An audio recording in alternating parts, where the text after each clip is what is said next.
안에 새겨져서 능히 감당할 수 있는 우리의 인생이 되게 하여 주시옵소서. 부족한 종의 입술을 사용하여 주시고 꼭 하나님의 필요한 말씀만 증거될 수 있도록 역사하여 주시옵소서. 예수님의 이름으로 감사하며 기도 올리옵나이다. 아멘. 주님 사랑하시면 크게 한번 아멘 합시다. 할렐루야. 오늘은 저는요, 오늘 본 말씀을 중심으로 해서 행복한 인생의 비결이라고 하는 제목을 가지고 말씀을 증거하려고 하는데, 먼저 제가 여러분에게 물어보겠습니다. 여러분 진짜 행복하십니까? 아니 진짜로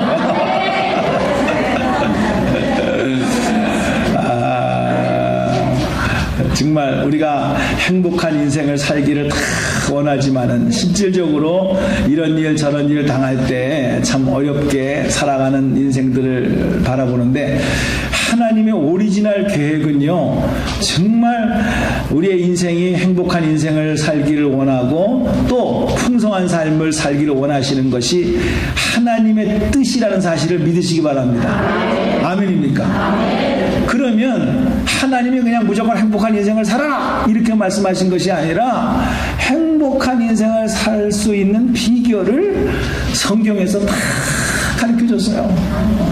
특별히 데살로니가 전서를 통해서, 후서를 통해서 특별히 말씀해 주신 내용들이 구구절절히 그 구절구절에 숨겨져 있는 것을 우리는 발견하게 될 것입니다. 저는 그것을 성령의 도우심으로 함께 나누면서 여러분의 가정이 정말 행복했으면 더 행복하고 잠시 어려웠으면 행복해질 것을 바라보면서 믿음 안에서 살아나기를 주님의 이름으로 축복합니다. 성경 다음으로 유대인들이 참 즐겨 보는 책이 있습니다. 그 책의 이름이 탈무드라고 하는 그런 책입니다. 사진을 보게 되게 되면은 저런 책이로구나 하고 여러분들이 이제 아마 알게 될 것입니다. 자, 탈무드, 한국말로 번역이 이렇게 되어 있어서 저렇게 탈무드라고 하는 책이 있습니다. 삶을 살아나가는데 지혜를 담은 유대인들의 경전입니다. 그들이 조상들로부터 내려왔던 좋은 말들을 모아서 저렇게 이제 책을 만들었고 우리나라에서 이제 번역을 한 책인데, 그 책을 보게 되면은 이런 말씀이 쓰여져 있어요.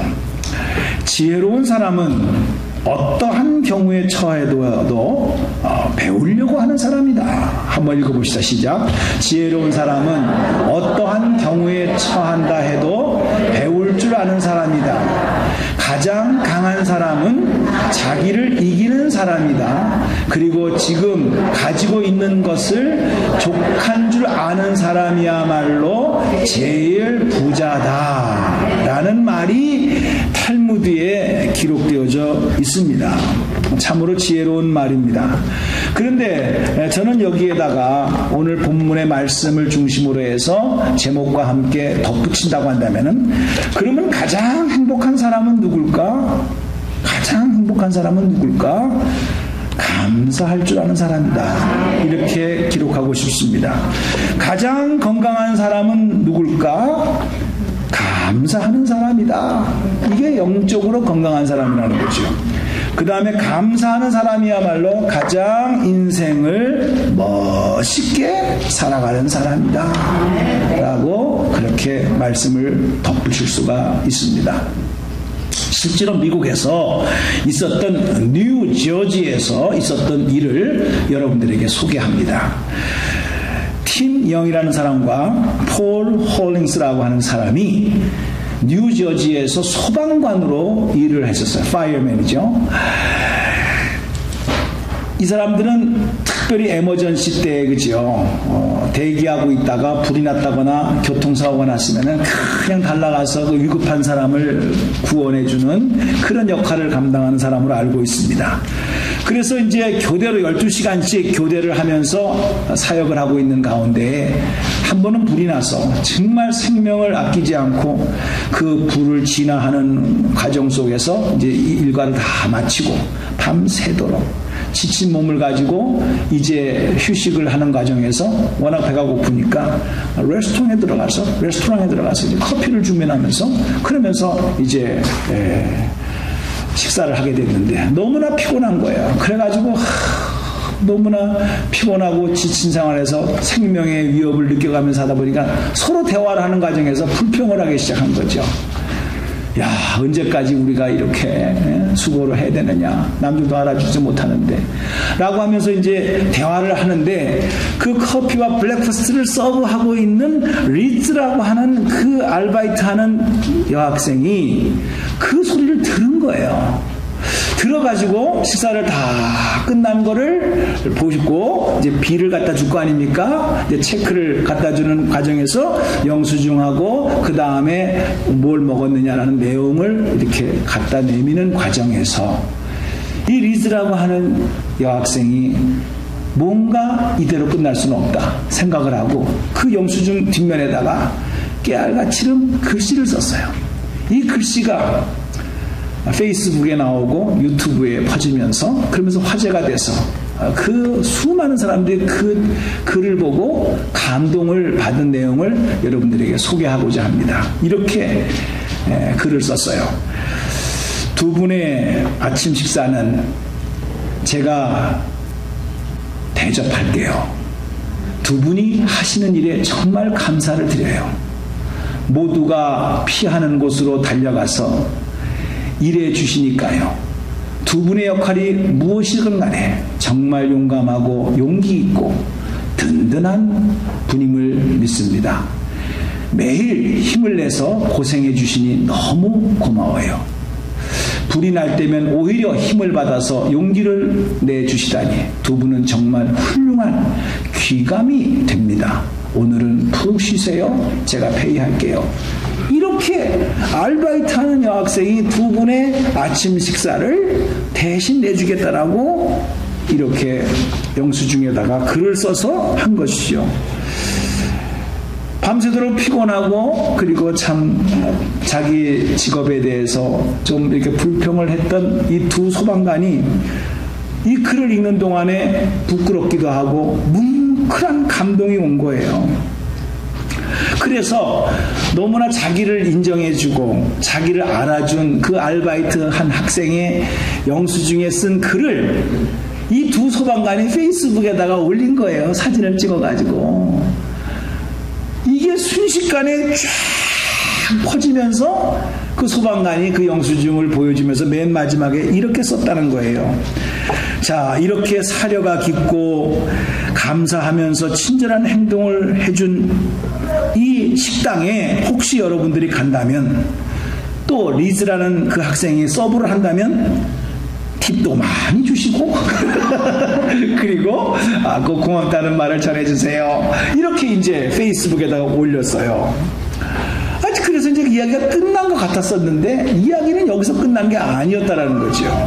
어떤 일이 생겼느냐 하게 되면은 두 소방관이 이제 그런 그 여학생하고 리즈하고 이제 그렇게 올렸다 하면서 또 찾아가서 뭐 이런 얘기를 했겠죠. 하는 과정에서 리즈가 얘기한 게 아니라 그 같은 종업원이 얘기를 한 거죠. 리즈의 아버지가 스티브라고 하는 사람이 있는데 5년 동안 완전히 마비가 돼가지고 몸이 돼서, 그래서 집에서 지금 꼼짝 못하고 움직이고 있지 못하는 상황 속에서 휠체어도 만만한 것이 없고, 이동을 할래도 휠체어 자체가 옮겨가는 그런 벤츠가 있지 않습니까? 이렇게 의자, 계단 같은 게 내려와서 탁 타고 내려가면 되는 거 아닙니까? 그 차도 없어서 집에서만 있게 되어졌다라는 소식을 듣게 돼서 두 소방관이 그 내용을 알고 나서 다시 페이스북에다가 올렸어요. 이러이러한 상황이 있는데 얼마한 돈이 필요한데 여러분들이요, 휠체어가 같이 움직일 수 있는 그 기능이 가능한 자동차를 구입할 수 있도록 우리 리즈를 도와줍시다.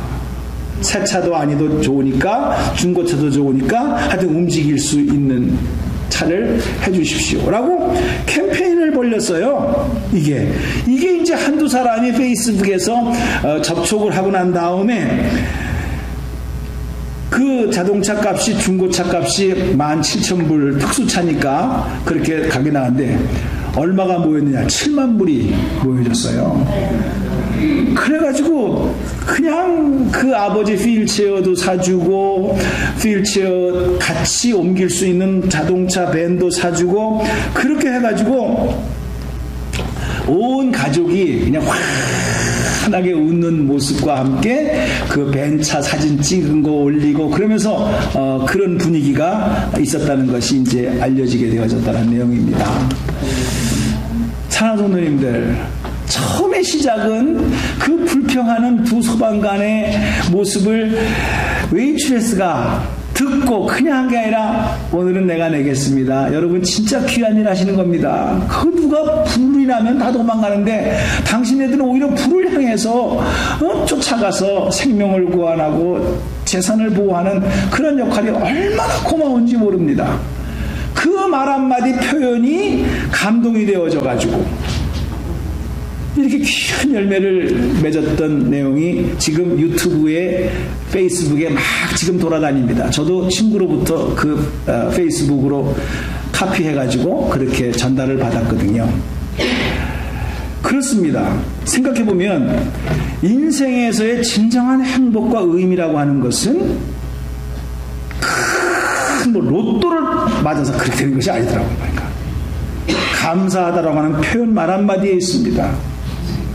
감사한다라는 마음 한마디에 있습니다. 감사한다라고 하는 조그만 행동 하나에 행복이 있는 것입니다. 여기에 종이 있지만은 백날 이 종을 여기다 갖다 놔봐야 무슨 소용이 있습니까? 이렇게 울려야 이게 종의 구실을 하는 겁니다. 행복이라고 하는 것은 감사합니다 라는 말이 나올 때 행복이 완성이 되는 것이지, 감사라는 말이 없이 행복한 사람은 드뭅니다. 여전히 불평하고 그리고 원망하게 되면요, 아무리 많이 가졌다고 하더라도 가진 것에 대한 감사가 없고 가진 것에 대한 만족이 없고 더 가지려고 원망과 불평과 시기만 한다고 한다면 그것은 아무리 많이 가졌어도 행복을 누리지 못한다는 것이고, 건강에도 마찬가지입니다. 모든 일이 형통한다 해도 마찬가지입니다.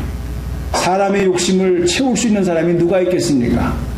사람의 이 욕망을 채울 수 있는 것이 어떻게 가능하겠습니까? 더 갖고 싶고 좀 더 갖고 싶고 더 많이 누리고자 하는 것이 인간의 마음인데, 그런데 그러다 보니까 불만이 나오고 불평하게 되면서 감사의 소리가 사라지는 것을 우리는 봅니다. 어떤 분이 이런 말을 했습니다. 혹시 들어보신 분 계십니까? 행복은 두 가지의 인생에 두 가지의 문이 있다. 하나는 감사의 문이 있고 하나는 원망의 문이 있다. 그런데 행복은 감사의 문으로부터 들어온다. 그런데 원망의 문으로는 행복이 들어오는 게 나가는 문이래요. 여러분, 들어오는 문을 가져야지 나가는 문을 가지면 되겠습니까? 감사의 문은 행복이라고 하는 것이 들어오는 문으로서 역할을 한다는 사실입니다. 이 세상에 살면서도요, 웃는 낯에 침 뱉을 사람이 없다. 감사하는 사람에게 시비할 사람이 없다. 라는 말씀이 있습니다. 우리가 이런 좋은 말을 다 알면서도 왜 우리가 감사가 이렇게 생활화되지 못하느냐, 특히 동양적인 분위기에서 한번 생각해 보니까 어떤 분이 연구를 했더라고요. 보니까 한국 사람들은 감사라기보다는, 감사가 생활화된 게보다는 체면이 있다라는 건, 체면 문화라는 겁니다. 냉수를 먹어도 뭐를 꽂는다고요? 갈비를 먹은 것처럼 이쑤시개를 꽂으면서 냉수 먹고 와서도 갈비 먹은 것처럼 탁 이렇게 폼을 잡는 체면 문화가 한국 문화라는 겁니다. 그래서 우리가 자매님, 권사님 감사합니다 이렇게 말을 하게 되면은 마치 내가 상대방보다 못한 사람 같고 늘 나는 신세를 지는 사람 같고 그 자존심이 구겨지니까 그러기 싫다 이거예요. 그래서 감사의 표현을 잘 안 한다. 이렇게 어느 분이 한국의 그 특성상 그렇게 쓴 것을 봤어요. 그러니까 문제가 생기는 거예요. 감사한다는 말이 창피한 거예요. 나는 늘 의도만 먹고 살아가는 사람인가? 나는 늘 신세만 지고 살아가는 사람인가? 이렇게 생각할 수가 있다는 것이죠. 여러분은 어떻습니까? 혹시 신세 지는 것이 부끄럽고 남의 도움을 받는 것이 부끄러워서 부끄러운 것인 줄 알고 감사하다는 말을 못한다고 한다는 것은 그만큼 풍성한 삶을 누리지 못하는 그런 모습을 우리는 봅니다. 세상에서도 그래서 감사하는 것에 대해서 연구를 참 많이 했습니다. 왜? 감사는 참 좋은 것이니까. 그래서 첫 번째로 생각해낸 것이 이런 겁니다. 생각에서 오는 감사가 있는데 이런 겁니다. 여러분들이 이민 생활을 통해서 볼 수가 있는 것처럼 처음에는 다 누구나 고생하잖아요. 와가지고 투잡도 뛰고 뜨리잡도 뛰고 그러면서 하루도 쉬지 않고 열심히 일을 해서 어느 정도 이렇게 생활이 좀 풍성해졌습니다. 그러면 힘든 일이 있다 할지라도 우리는 그렇게 생각하죠. 생각을 나 이민 초기에 그때에 비하면은 지금 내가 잘 사는 거지 뭐. 감사할 것이 많다. 이렇게 생각하면서 과거에 고생했던 거를 생각하면서 오늘의 아픔을 통과시키려고 하는 그런 마음을 갖는 것이라는 거예요. 심리학적으로. 두 번째로는 이런 거라는 겁니다. 실질적으로 배가 고픈 사람이 밥을 든든하게 먹었습니다. 그러면은 그 맛있는 거 한 끼 먹은 그 시간만큼은 한두 시간은 부러울 게 없어요. 속이 든든하고 맛있는 것을 먹은 그 기분이 아직도 입가에 남아있고, 아이고 참 뭐 세상 뭐 진시황이 부럽지 않네. 그러면서 아이고 배 둥둥 두들기면서 만족한 모습을 보는 일시적인 만족도 있다라는 거예요. 근데 여러분 잘 알다시피 배가 부른 게 뭐 며칠 갑니까? 또 그 다음 날이 지나게 되면 또 배고픈 것이지요. 그러면 또 이제 무엇을 먹을까 이렇게 생각을 하면서 순간적이고 일시적인 것에 만족할 수 있지만 그것은 문자 그대로 순간적이고 일시적인 것이기 때문에 또 불만이 나올 수가 있는 그런 것에 대한 감사 있을 수가 있다 이거죠. 순간적인 것들.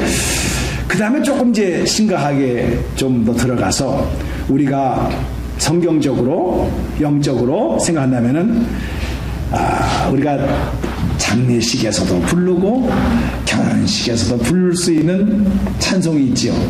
나자로 시작하는데 나 같은 죄인 살리신 그의 놀라와 amazing 문자 그대로 amazing grace예요.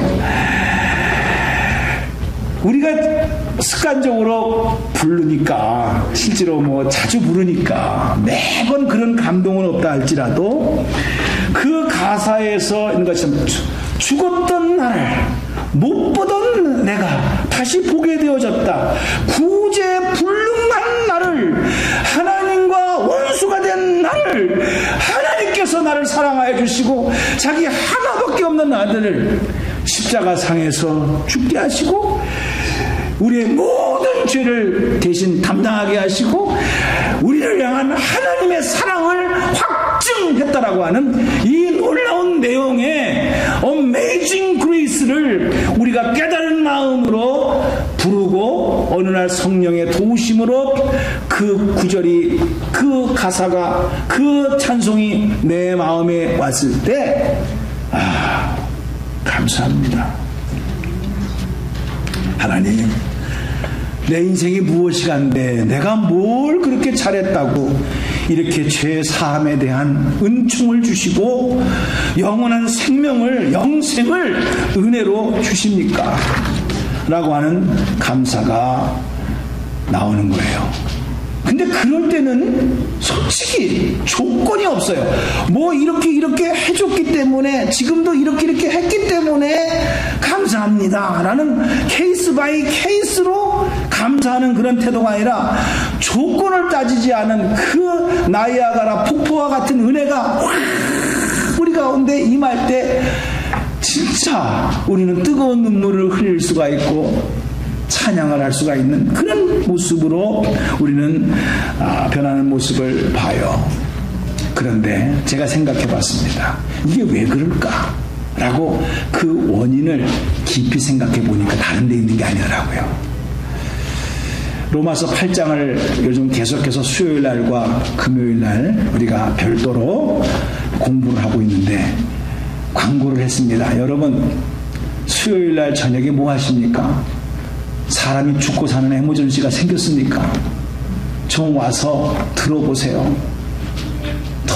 너무나도 귀한 말씀이 로마서 8장을 통해서 지금 한 5번 했고 앞으로 한 7, 8번 더 할 건데 한 편이라도 들어보세요. 오신 분은 로마서 8장을 공부하면서 제목이 뭐라고 그랬다고요? 로마서 8장을 통해서 팔자를 고친 인생들. 네, 제목이 그거예요. 내가 여러분들의 팔자를 고쳐주겠다가 아니라 로마서 8장을 읽어보게 되면 구구절절이 팔자를 고치는 약속의 말씀이 기록되어져 있는 것을 봐요. 근데 그 중에 하나가 너희들에게 양자의 영을 주었으니 우리 하나님 아버지를 아버지라고 부르게 하였느니라. 이 말씀이 로마서 8장 안에 들어가 있어요. 그건 이제 할 건데 제가 그 말씀을 묵상하다가 그렇다. 우리가 조건 없는 무슨 감사, 은혜, 이 모든 것이 어떤 관계성이 있을 때만 가능하냐? 라고 보니까 그렇다. 하나님 아버지가 나의 아버지가 되고 나는 그분의 자녀가 된다. 라는 부자지간의 부녀지간의 관계가 없으면 우리는 아무 소용이 없다라는 거예요. 왜 그러냐?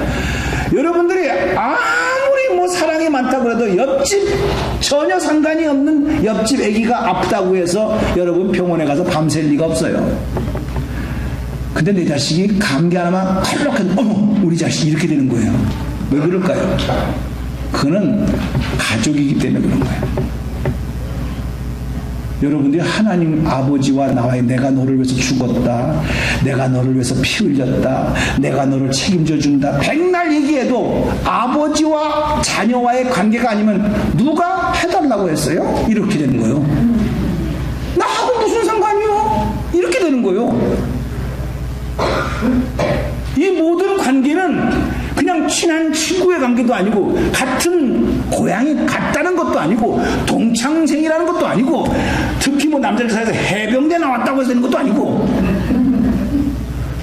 성경은 하나님 아버지와 아들 자녀와의 관계를 가지고 설명을 하더라는 거예요.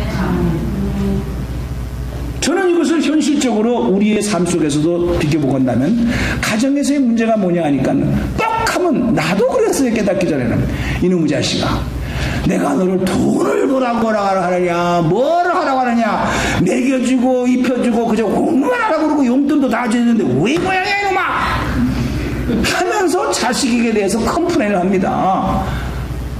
근데 내가 깨닫고 나서 얼마나 제가 후회했는지 모릅니다. 부모 입장에서는 능히 그렇게 말할 수가 있어요. 입혀준다, 먹여준다, 공부시켜주고 등록금 대주고 용돈까지 대준다. 근데 이거 하나 못해 이놈아?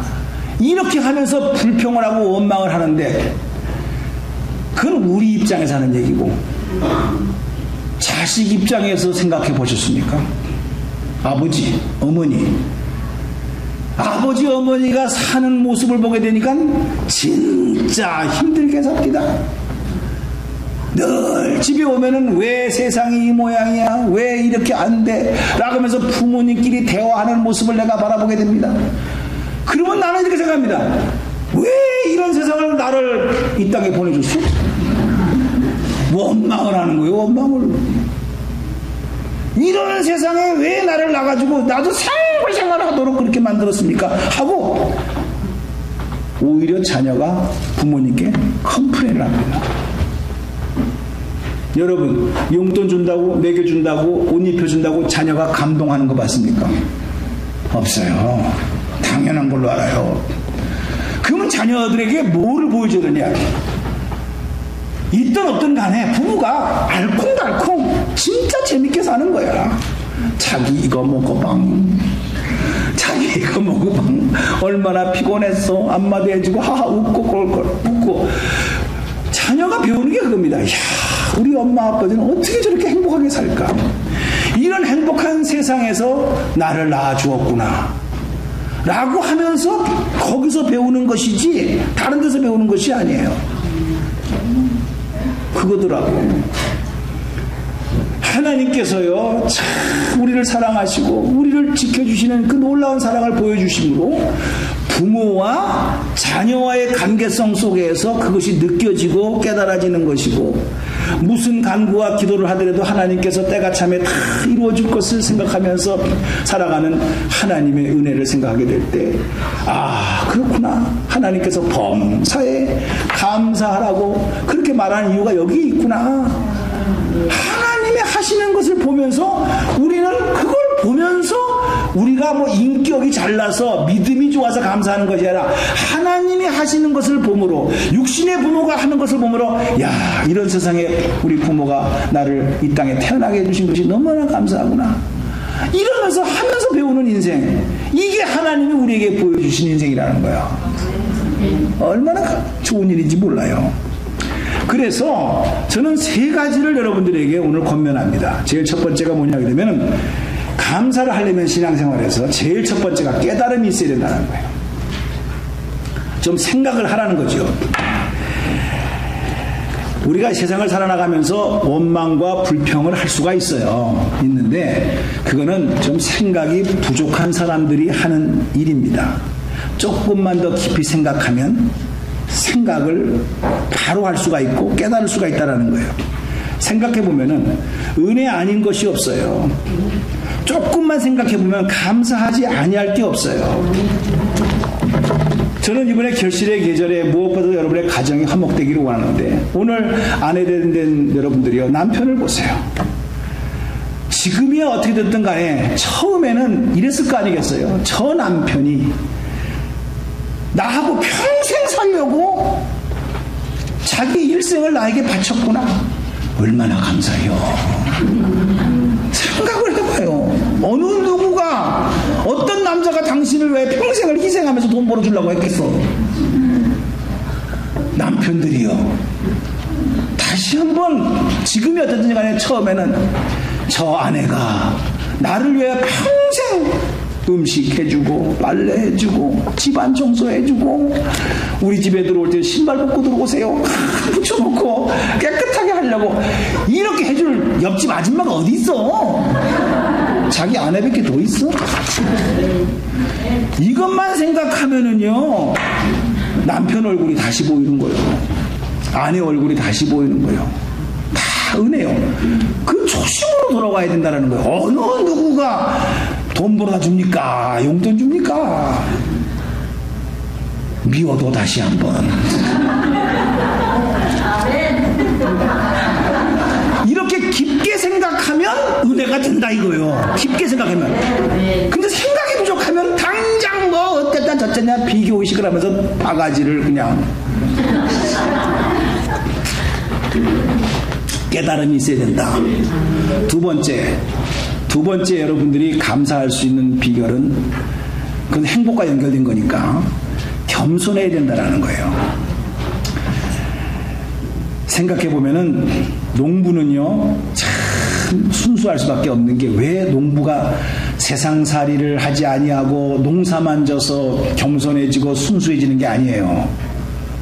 농부들은요, 농사를 지어서 스스로 깨달은 거예요. 아무리 수고하고 땀을 흘려도 토네이도가 뭐 확 불면 끝나는 거야. 허리케인이 와서 물바다를 만들어 놓으면 1년 농사가 순식간에 사라지고, 그것이 여파가 돼가지고 내년에 농사까지도 못하는 경우가 많아요. 이번에 사우스캐롤라이나, 노스캐롤라이나에 천년 만에 집중호우가 내려가지고 엄청난 재산 피해를 바로 한 달 전인가요? 몇 주 전에 생겼어요. 누가 알았겠어요? 1000년 만에 이런 폭우를 처음 봤다는 거 아닙니까? 그런데 농사 짓는 사람은 매년 아침에 씨 뿌리고 밭을 갈구고 하다가도 바람이 한번 확 분다거나 비가 한번 폭우가 확 쓰러지게 되면 끝나는 거예요. 그들은 자연 앞에 겸손해질 수밖에 없어요. 아무리 노력해도, 아무리 수고해도 자연이 받쳐주지 않으면 순식간에 사라질 수밖에 없는 그런 것을 몸소 체험함으로 말미암아 겸손해질 수밖에 없어요. 이런 습관을 갖다 보니까 사람 앞에도 겸손할 수밖에 없고 순수할 수밖에 없는 그런 삶을 살아가는 거예요. 근데 도시 사람이라든가 그런 걸 경험해보지 않고 경쟁과 시기와 질투 속에서 살아가는 사람은 자기가 잘난 줄 알고 남보다 더 뭘 가져야 되고 더 누려야 되고 이런 것만 가지고 하다 보니까 거기에는 겸손이 없고 교만만 있는 거지요. 여기에서는 감사가 나올 수가 없다라는 것이죠. 오늘 저와 여러분이 성령의 도우심으로 겸손한 마음이 즐겨지기를 주님의 이름으로 축복합니다. 마지막으로 우리가 생각해 볼 수 있는 내용은 뭐냐면은 소망이 있어야 된다는 거죠. 소망이 있어야 감사가 나올 수가 있다는 겁니다. 소망. 무슨 말씀이냐 그러면은 여러분, 우리가 오늘도 수고하고 인내하면서 참을 수 있는 것은, 겸손할 수 있는 것은 내일이 있기 때문이에요. 만일에 내일이 없다, 오늘로서 끝난다 했을 경우에는 여러분들이 지금 어떻게 할지 아무도 몰라요. 미래가 없는 인생에서, 내일이 없는 인생에서 무슨 감사가 나올 수가 있겠습니까? 영원한 죽음 이후에 뛰어넘는 영원한 하나님의 나라, 눈물도 없고 고통도 없고 아픔도 없는 나라가 없다! 라고 한다면 왜 여러분들은 믿음을 지키면서 하나님의 말씀대로 살려고 노력할 이유가 하나도 없어요. 근데 그 약속의 말씀이 있기 때문에 소망 가운데 어려워도 인내하면서 나아가고 있는 내용이 되겠습니다. 오늘 사도 바울은 디모데 전서에서 그 말을 하고 있어요. 먼저 1장 2절을 보게 되게 되면 우리가 너의 모두로 말미암아 항상 하나님께 감사하며 기도할 때마다 너희를 기억하는 것은 뭐 때문에 그런 줄 아느냐? 3절에 너의 믿음의 역사와 사랑의 수고와 우리 주 예수 그리스도께 대한 소망의 인내를 우리 하나님 아버지 앞에서 끊임없이 기억하고 있기 때문이다 라고 말하고 있는 거죠. 그렇습니다. 생각해보면 믿음도 어떻게 보면은 하나님께서 주셔야 믿음이 되는 것이고, 사랑도 내가 육체적인 사랑, 에로스 사랑, 이런 사랑이 아니라 하나님으로부터 오는 사랑은 하나님께서 그 사랑의 하나님 본체이신 하나님이 우리에게 그런 마음을 주셔야 사랑할 수가 있는 거예요. 그 사랑이 없으면 우리는요, 에로스 사랑, 그런 육체적인 사랑만 밝힐 수밖에 없는 인생들입니다. 짐승처럼. 소망 또한 마찬가지입니다.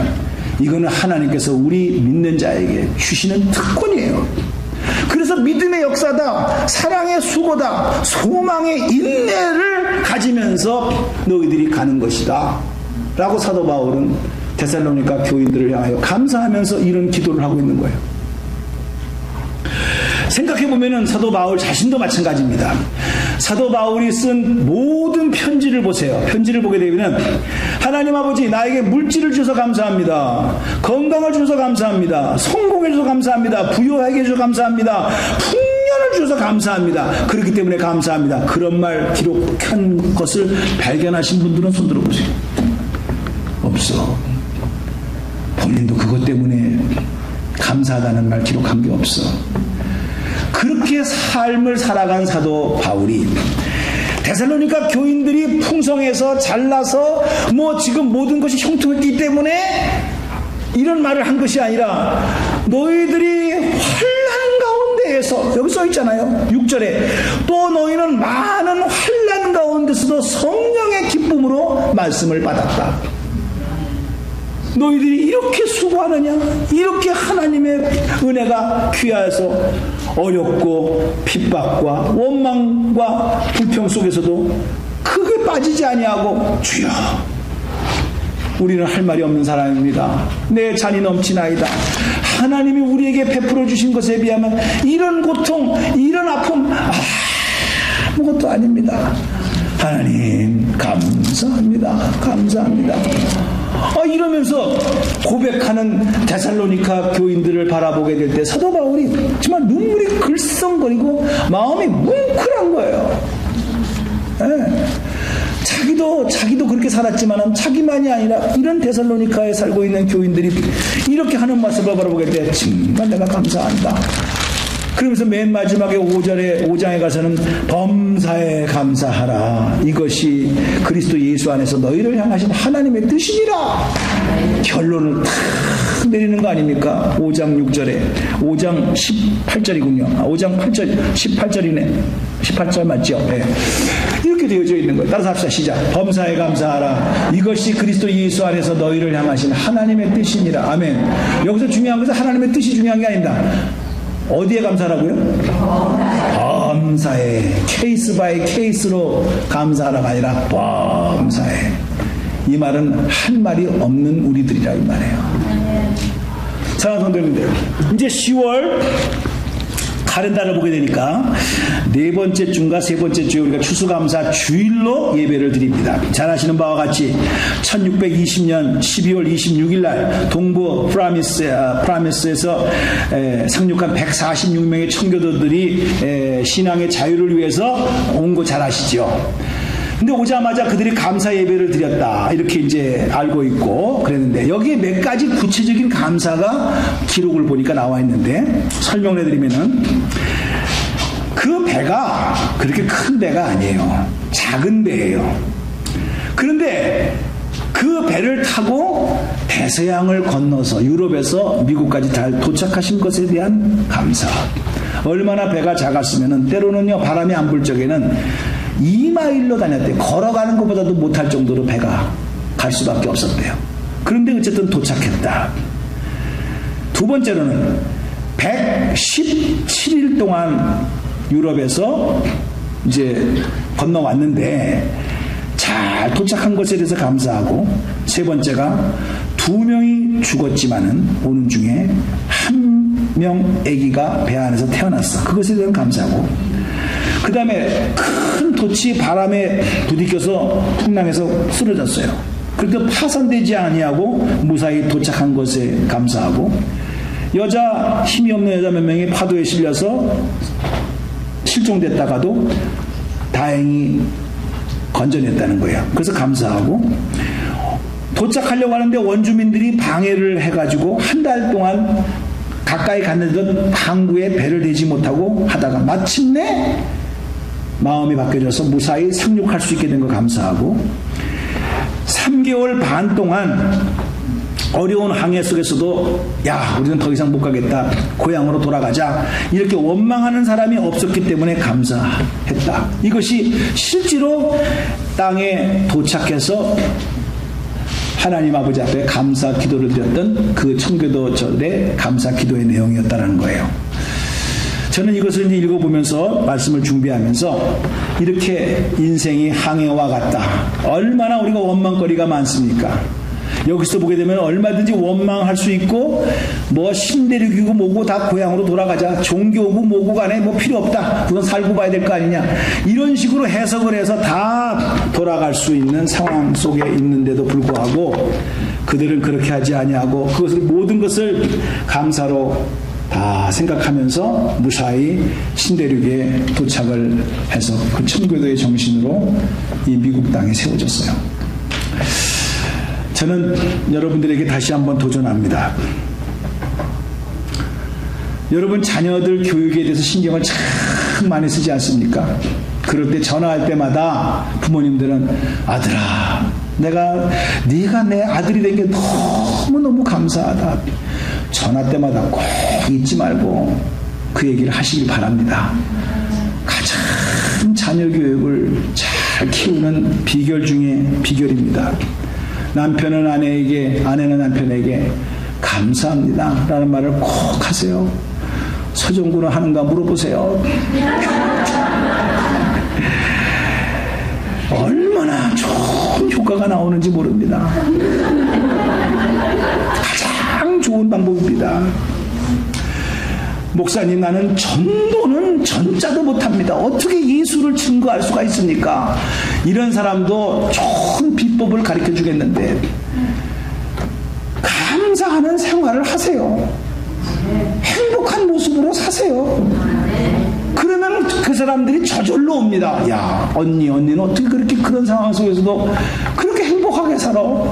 그렇게 감사하게 감사하면서 살아. 뭐 때문에 그래? 물으러 와요, 일부러. 그때 간단하게 나 예수 믿어서 그래. 이 말만 하면 끝나는 거예요.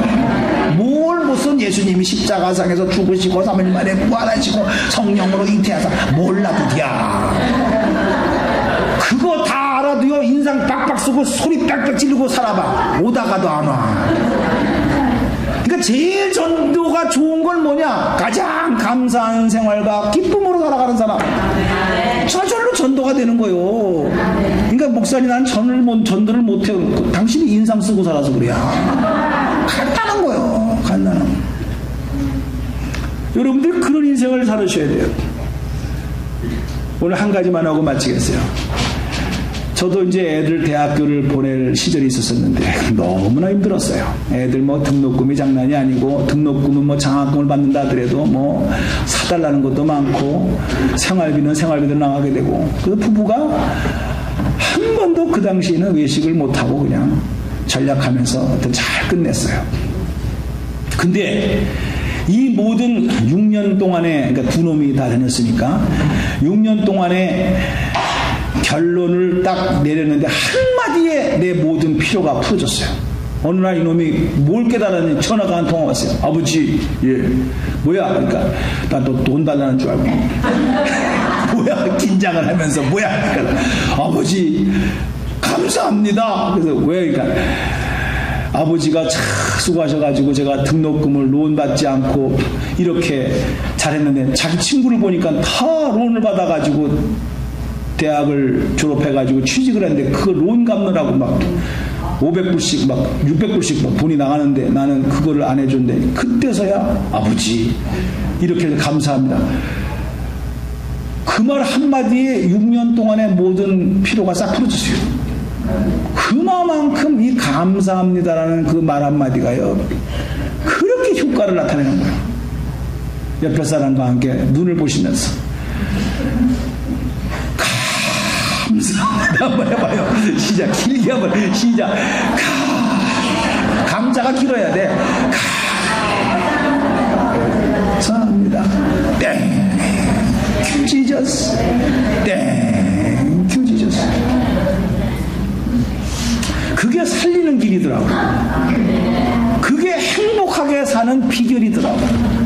돈이 있어서 행복한 것이 아니고, 건강해서 행복한 것이 아니고요, 건강해가지고 엉뚱한 짓 하는 사람들 많거든요. 그러니까 감사합니다라는 이 말씀, 깨달은 마음으로, 겸손한 마음으로, 그러면서 하나님의 은혜 속에서 생각하는 것으로 말미암아, 그러면서 할 때에 이게 저절로 감사가 나오고, 거기서 행복한 인생을 살아갈 수 있는 비결이 되더라고요.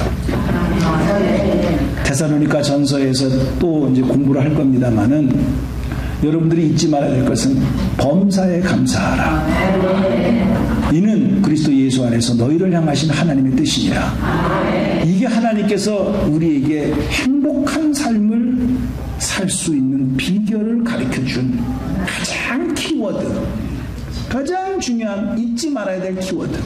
이 말씀을 가지고 승리하는 저와 여러분 되기를 주님의 이름으로 축복합니다. 기도하겠습니다.